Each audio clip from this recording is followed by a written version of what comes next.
Well, so happy Mother's Day. Um, I know this is a really hard day for some women.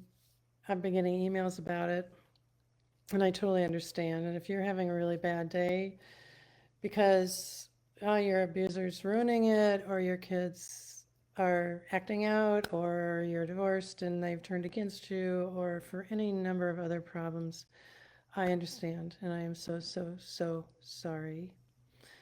So I thought it would be nice to take a short amount of time on Mother's Day to talk with you about what is right with you.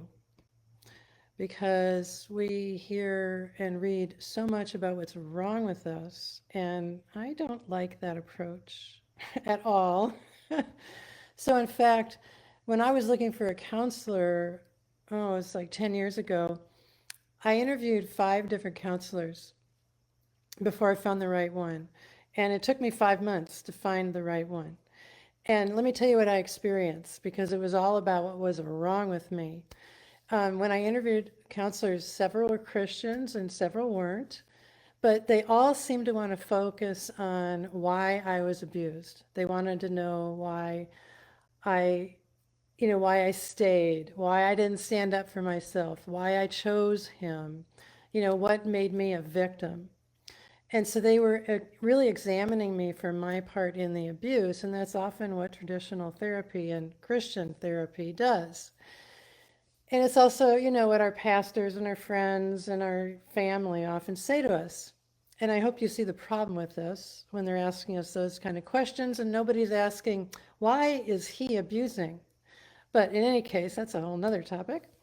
So, yeah, okay, I had childhood issues, right? Don't we all? Pretty much. I mean, whether we marry an abuser or not, we all have stuff from our childhood. So that wasn't why.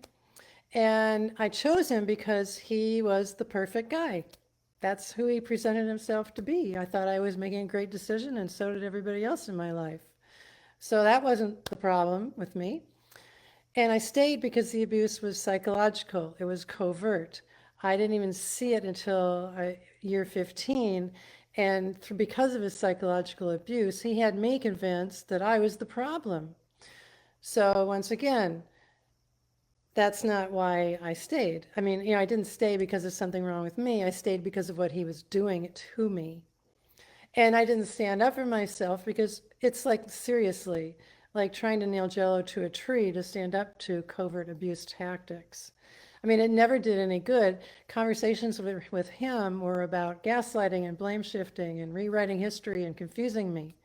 So, how do you stand up to that if you don't even know what's going on? So, anyway, all these approaches that people were taking with me were cognitive. Their assumption was that the problem was with me, and if I just changed my thoughts and if I changed my attitudes, then I would just pretty much heal. And so they wanted me to take responsibility for everything in me that I needed to change in me. Well, I had been taking responsibility for everything during the entire marriage. It was almost like putting my hand into a hot fire. And I had been taking things for responsibility for things that were not my responsibility.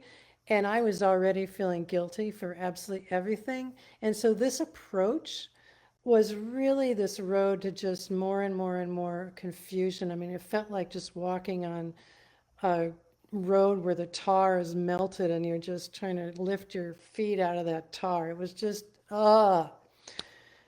So, and also, I was a complete wreck. I was traumatized and I didn't even realize it. I was terrified all the time and I realized that. And looking at my choices and decisions was not going to help me with those problems. So then one day I walked into this woman's office and I told her my story. She was a therapist. I was interviewing her. Now I didn't know she was a trauma therapist, but her response to me was completely different. She said, "Oh, he's a narcissist. You probably have PTSD." So in our work together, we need to focus on your PTSD and helping you just get through the divorce. And then later, we can look at other issues. And I was like, oh my goodness, somebody is finally offering me a hand. And she would be saying, wow, that was bad. Wow, that was bad. No wonder you're so traumatized and afraid and shaky and numb and shut down and confused. And I just felt like she understood my inner world and all the pain and the fear and the confusion that I was in. And she felt like that was a normal response to what I had been through instead of saying, oh, well, there's something wrong with you. And she didn't examine me for my part, ask me why I stayed or why I chose him or any of that stuff. She knew I had been tricked. She knew I had been lied to. She knew I had been victimized. So instead, she walked alongside me and offered me a hand. And she'd say, well, of course you're confused. They do that intentionally. Of course you're terrified. Your entire nervous system has been on high alert for decades. And she never once implied that there was something wrong with me for how I felt. She made it totally normal.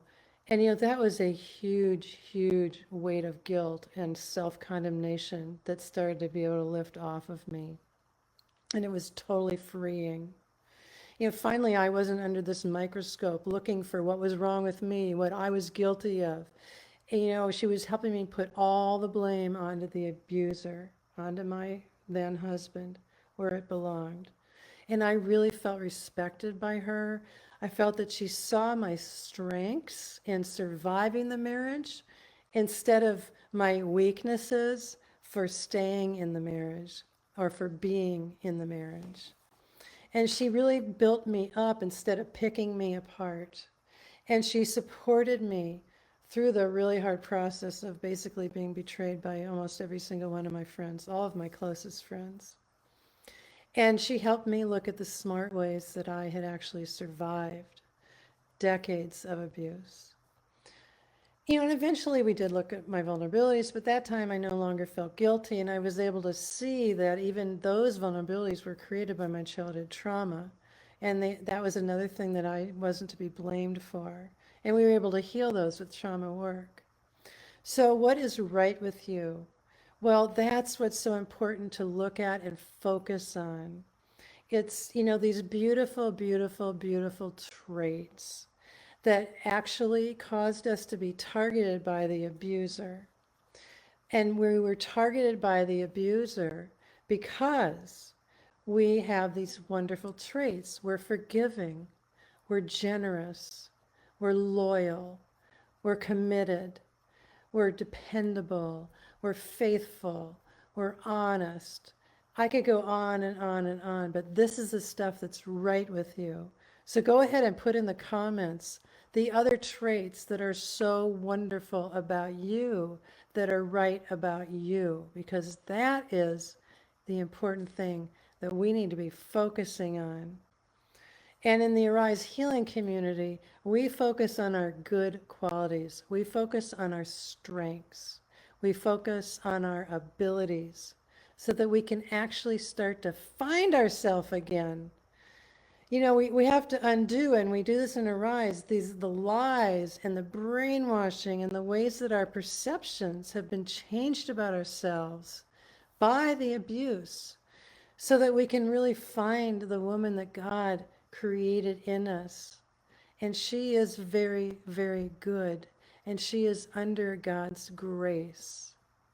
We have to unearth her from all the condemnation that's just been heaped on us by our abuser and his flying monkeys and the church and friends and possibly even family and even by ourselves, because we've taken on his narrative about who we are. So remember, it's the beautiful traits that you have that are why you were targeted by the abuser, and also that will help you heal, because it's these beautiful traits that can make you strong for yourself in your healing process. I mean, think about how many years, decades for some of us, you worked and fought for your marriage, right?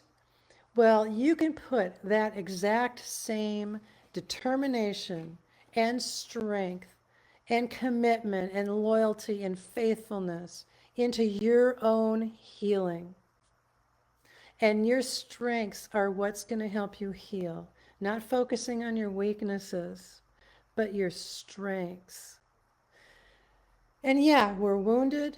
And yeah, we have trauma to heal from. Absolutely. But we are not fundamentally broken, useless, damaged people, as some people say we are, and some people treat us like we are.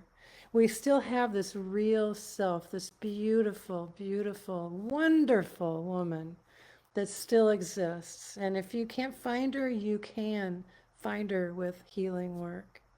You can find her in the Arise Healing community. And we still have inner resources. We still have strengths that we can draw on. No matter how broken we feel, those strengths and resources are still in us. They are part of who we are. No matter how broken and beaten down and guilty and ashamed and confused we feel, who we are is still in there. And we get to unearth her. And when we have the tools to uncover these resources and who we really are and get rid of that lies and the brainwashing and work through that stuff and stop that negative obsessing cycle, then our healing can move forward. So if you want to move forward in your healing, the Arise Healing community will be open for new members on Thursday, May 27th. And you can read more about that here. Be reminded of who we are, of how beautiful we are, of the beautiful, beautiful traits that we have that made us vulnerable to the abuse because of our loyalty, right? We stayed and we stayed and we stayed and we stayed. And because we're so caring and committed, we stayed and we stayed. Because we're so empathetic, we tried to understand, and we were actually susceptible to the lies. You know, so the traits made us vulnerable, but there are strengths as well. When we get out of the brainwashing, when we get out of the confusion, then we can take those traits and use them to help us heal. And that is what is so cool. Maybe you can tell how excited I am about this because it's true, it's real. And focusing on how good we are is the way to heal. I mean, there's lots of other parts too, but that's a foundational part to start uncovering who you really are. One of the things that we lose in abuse is self-trust, right? We start to trust others more than we trust ourselves. So part of the healing process, what we do in Arise, is learning to take that trusting part of ourself and put it back on ourselves.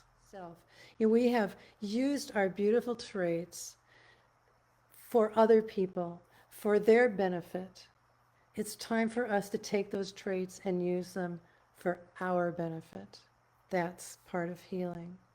I hope that you have people in your life, whether they're your children or not, who also recognize your beautiful, wonderful traits. I mean, the truth is, we make really good friends because we are very, very loving, kind people. And check out Arise. It's a pretty amazing healing program. I mean, amazing. Okay.